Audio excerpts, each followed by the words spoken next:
You're at the Detroit Historical Museum right now. So thank you all for visiting us today. We're really excited to have you with us. You guys are going to receive a tour of our museum today, and our museum talks all about the history of Detroit. So we have galleries that go all the way back to talking about the very first people that lived here thousands of years ago. We have galleries that talk about our auto industry. We have our streets of old Detroit, which are down here, which makes it feel like you're back in the 1800s. So we have all sorts of different things that talk about different events and timelines in Detroit's history. So you're going to be getting a tour with one of my guides back there. And then after that, you'll have some time to explore the museum and also kind of see some things that maybe might pique your interest too, okay? Before I split us up into groups, just a couple of rules to remember while you're with us at the museum today. So the first thing is please make sure that you stay together. We are open to the public today, so that means that we have people who are from around and we have adults who are strangers here, so we just want to make sure that you're safe. So please make sure that you stay with your adults at all times. Please also make sure that if you have any sort of candy or food or gum or anything like that, that it stays in your bag or stays in here. The reason that we ask that is that we don't want to attract bugs in our museum because we have lots and lots of old things that are really, really cool, and we don't want anything to attract bugs that will destroy that, okay? The next thing is related to that, we have a lot of really fantastic things in our museum that are really, really cool. You might get really excited to see them, but also please keep in mind that if you see something behind glass, or if it has a rope in front of it, or if it has a sign that says, please do not touch, we're going to keep our hands off of that. But there are lots of things in this museum that you can touch that will be very obvious to you. We have lots of buttons that you can push. We have some games and stuff that you can play and stuff like that. So those are the things that you can touch while you're in the museum. And then the very last thing is please make sure that you keep your use your walking feet and also use your inside voices today. Again, just because we're open to the public and I want to keep you safe and our other guests safe as well. Does anyone have any questions before we get started today? All right. So the other thing too, since I know that you guys are part of your student government and you're learning more about your local history, if you guys have any questions during your tour, please feel free to ask our guide. We want to help you understand whatever it is that you're trying to better understand. Okay. All right. So what we're going to do is we're going to split up into two groups. So however that works best for you guys, we'll get started then.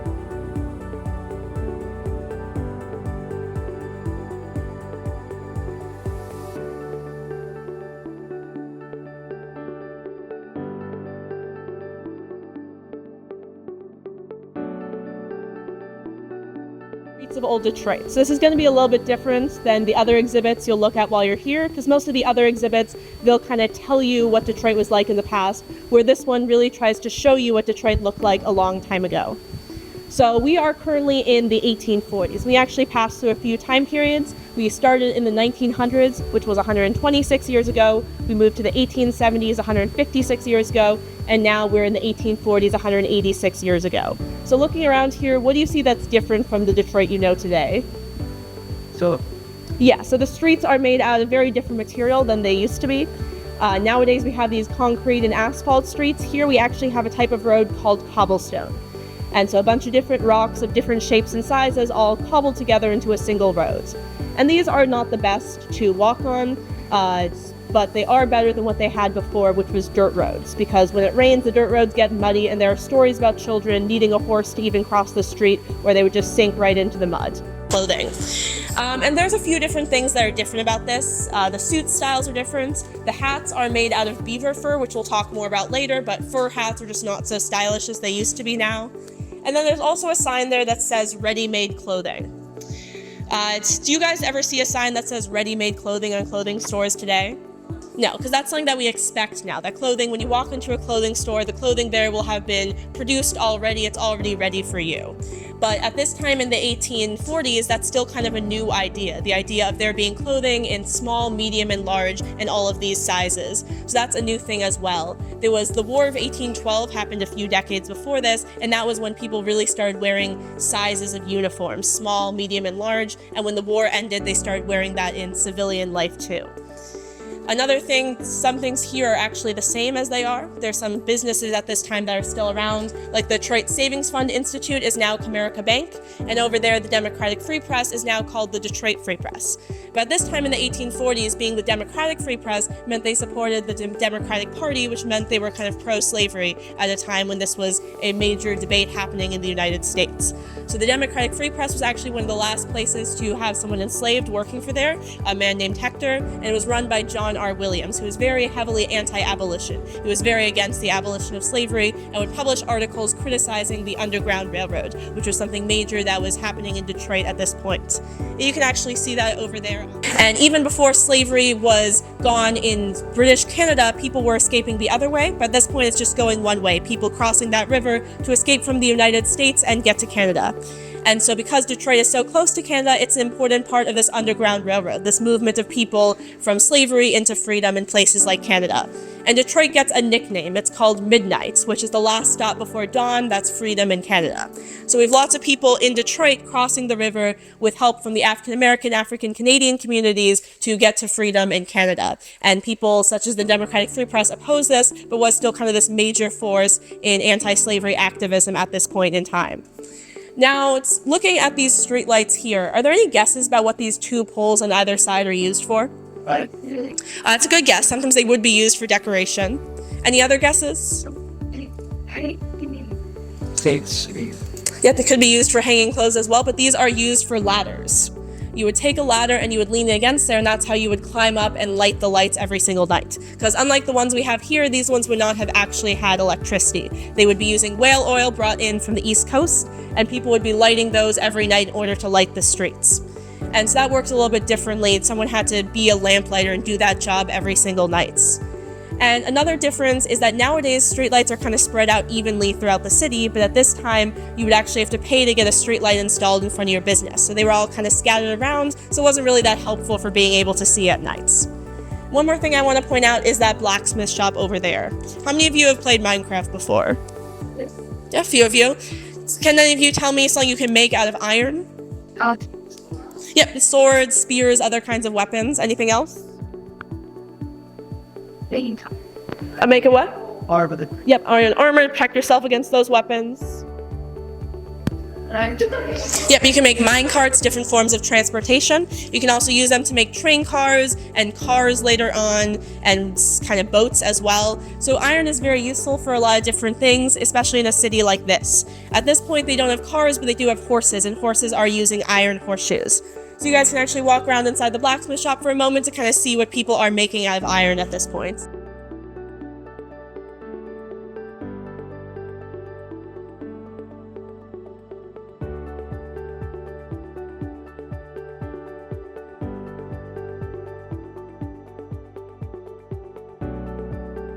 These iron tools against. At this point in time, the blacksmith shop is going to be this all tool store, making things for like farm tools, like tools for traveling around, iron to line wheels, horseshoes, all these other things people need when they're working as farmers or merchants or these other things in this very early city of Detroit. At this point, Detroit is barely a city. There's only about 9,000 people living here, and a lot of people are just farmers living around the city. But as people start making more things out of iron in these large factories, Detroit is going to grow very quickly. Are there any questions about the 1840s? All right.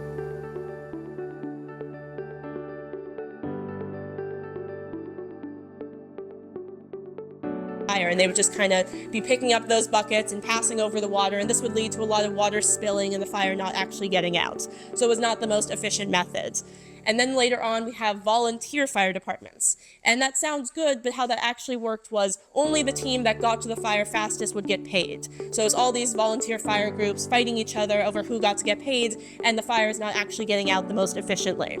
And then over here, we have finally in the 1870s, an official city fire department that kind of runs a lot more efficiently than these older, more informal forms of fire.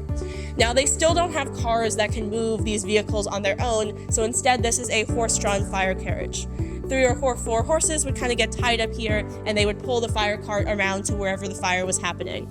And so they had kind of these stables as well in the fire department to take care of the horses in between these long treks. So you guys can actually walk around the inside of here in a bit and see how it's similar and different than modern fire engines. Big avenues and kind of similar design to the city of Paris, as well as all these fancy goods that are getting sold in places like the fancy goods shops over there and these other antique stores. We also have this very fancy hotel called the Russell House, and this is the fanciest place in Detroit. This is where people like the Prince of Wales will stay while they're visiting Detroit. Over here in the back is Albert Hill, and he is a barber at this time, and he's able to actually become a successful politician because of the connections he makes with the important clientele passing into his barbershop. One thing I'll note there is you probably recognize that symbol from barbershops today as well. The barbershop pole has red and white representing blood and bandages, because barbers used to, as well as cutting hair, they would also do surgery. So that's kind of representing their past, even though even here in the 1870s, that's not what barbers are really doing as much anymore, except maybe specifically in the army. One thing I want to point out that's a bit of museum history is those two green buildings we have here, the Sanders Confection, the Fancy Goods Shop. Those were actually taken from the neighborhood of Black Bottom here in Detroit. Have any of you heard of Black Bottom neighborhoods?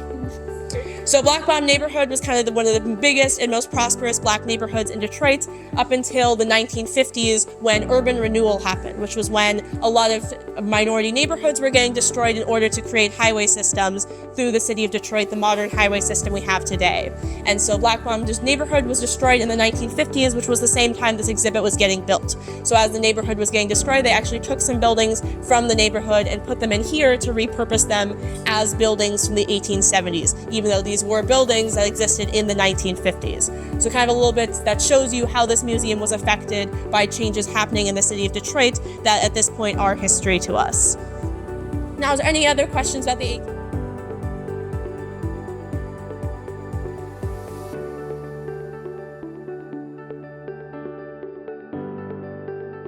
You want to have a really good health system. So you got to have a lot of pharmacies like the one we're in right now to kind of help treat injuries people get while working on these assembly lines, which are very dangerous, and also to just keep it spread all over the world and affect cities like Detroit as well. So you're going to want to have a lot of pharmacies like the one we're inside to help deal with that. Now, pharmacies today work a bit differently than pharmacies did at this point. Nowadays, when you go to a pharmacy, you're going to have a pre-written prescription, something your doctor telling you what to get that will already be ready for you when you walk in, or maybe you'll be able to buy some stuff off of the shelf if they're considered safe enough to be bought over the counter. But at this point, pharmacies worked a bit differently. All the way behind me, these are not finished medicines, these are ingredients of medicines. The pharmacist would kind of hear what your issue was, or maybe have a customized medicine just for your family, and would mix these ingredients together in front of you, turn them into pills or a liquid to bring home, and then you would be kind of getting these medicines not ready-made.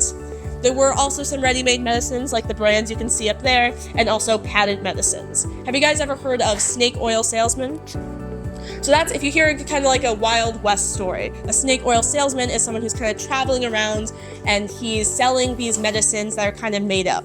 He's saying, this is a miracle cure for this is a miracle cure for that, and he sells it to you, and maybe it even makes you sicker, it doesn't work, he's just trying to make a quick buck. And that's what patent medicines were at this point. There weren't as many rules about what kind of medicines you could sell people and how to make sure it actually worked, so you could just kind of whip up whatever, say it would cure this disease, and sell it to people, and then try to make money before people figured out it didn't actually work. So that was a big problem in medicine at this point, people just kind of making up fake medicines and selling them to people. So a few different things are called Nickelodeon at this point, and they all are different kinds of entertainments. So a Nickelodeon is a movie, so a machine that's kind of like a jukebox from later on in history, where you can put in money and it'll play music. It's also a way to get around rules on gambling, because the machine, there's a lot of rules against gambling at this point, and the machine kind of lets people gamble in a way that just skirts those laws slightly. So that's kind of another form of entertainment that's being used in that machine. Then on the wall there we have a phone. This phone, you would listen in this part, talk into that part, but do you see any part to dial numbers? No. Instead, you turn that crank on the side and that dials someone directly called the operator. And the operator is sitting at a panel full of numbers and wires, and you tell the operator, I want to talk to my friend James Smith in Chicago, and the operator will actually connect you together directly. So that you have to kind of go through a middleman in order to talk to people, because there isn't kind of that same network of cell phone connections, liquid with food coloring or some sort of resin that's dyed, but it's there to represent medicine. Just like the barber pole we saw earlier, every store is going to have some way that they tell people what it is, even if they can't read the signs. Because here in Detroit, as throughout much of Detroit's history, the majority of people living and working in this city are not from Detroit. They're from other countries. They might have previously been enslaved in the South and not allowed to learn to read and write. They might be from a country where they don't read or write English at all. And they might also just not be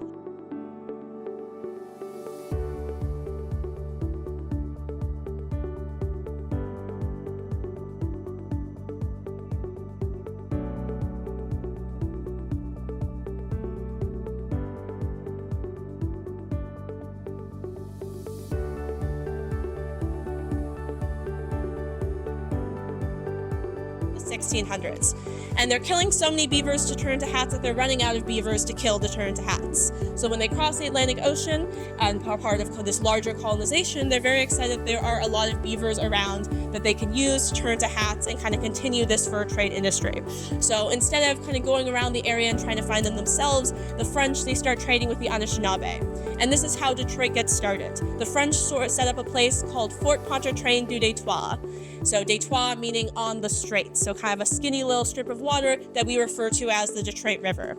And so they set up this fort as a way to kind of trade with the Anishinaabe while fending off attacks from their enemies like the British, who are also in this region trying to kind of take over land and get these furs to kind of make a lot of money on this fur trade. The French are forced out of this area in what's called the French and Indian War, as what the British call it, because the French and their native allies are teaming up against the British, but the British ultimately win this conflict.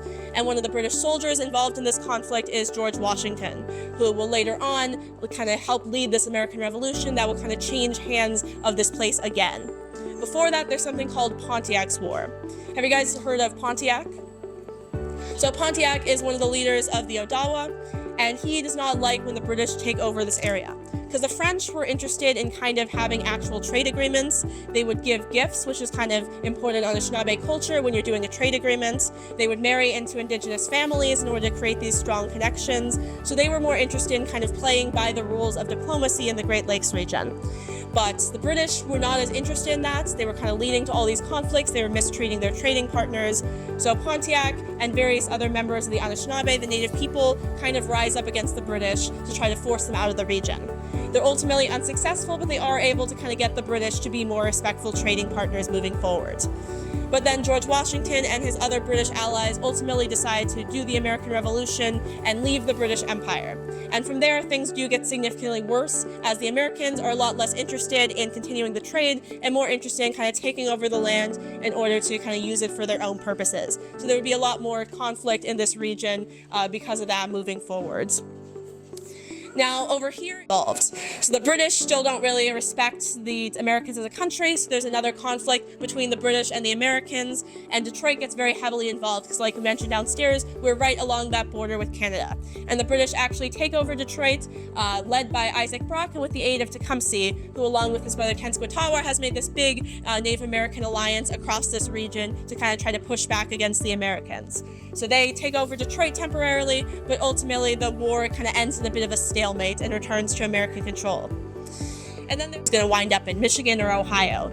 And there was a belief at this point that because Toledo is a port city right along Lake Erie, it was going to be one of the most important cities of the following century. So both Michigan and Ohio wanted to have it. So they have kind of this little miniature war called the Toledo War, where Michigan soldiers will like beat up Ohio soldiers in taverns. They'll like fire their cannons over walls to scare the other one. There was only one casualty, only one injury, which is when a Michigan sheriff got stabbed with a penknife by an Ohio guy named Two Stickney, who there's actually a road named after in Toledo today.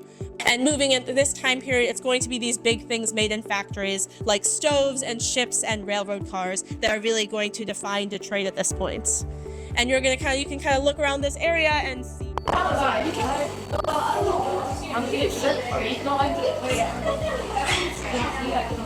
Seen this flag before, which is a little weird because this is the official flag of the city of Detroit, one of the most important cities in the country. One reason why maybe a lot of people haven't seen this flag before might be because it's often been voted one of the ugliest flags in the world. Do you agree or disagree on that?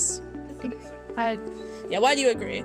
Because look, first, they first copying Manchester United, right? And it looks like America, like it kind of does. You see how it's red? Mm-hmm. Yeah, you're noticing it is actually copying a lot of different flags. Like to launch, it's basically like four countries in one.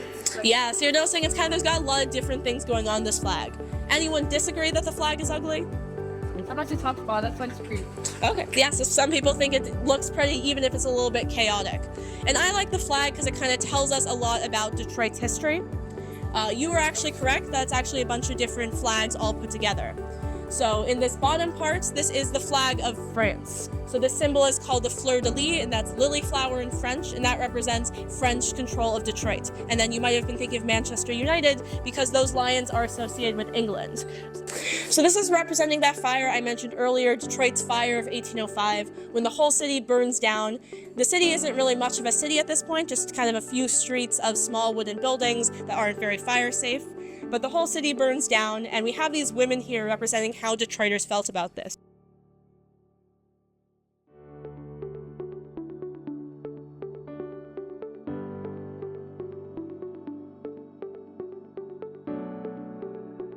Engine on so it could drive on its own. What's different about this car compared to modern cars? The wheels are Yeah, the wheels are really big compared to the rest of the car, and you might have noticed that with the horse-drawn carriage we saw downstairs, the fire carriage, the wheels are also just very large compared to the rest of it, where today the kind of proportion between wheels and body of the car is a bit more equal. Speed. Slower than 20, a little faster than 5. Yep, 6. So this one goes 6 miles per hour at its fastest speed. So not even really going to beat the horses that you have at this point. Something else to point out, we have that car that is from the 60s and this car. If you saw these two next to each other in the dealership, which one would you want to buy more? Okay, so now we will have to stand here and we will have to watch the video until it's done. It's very loud.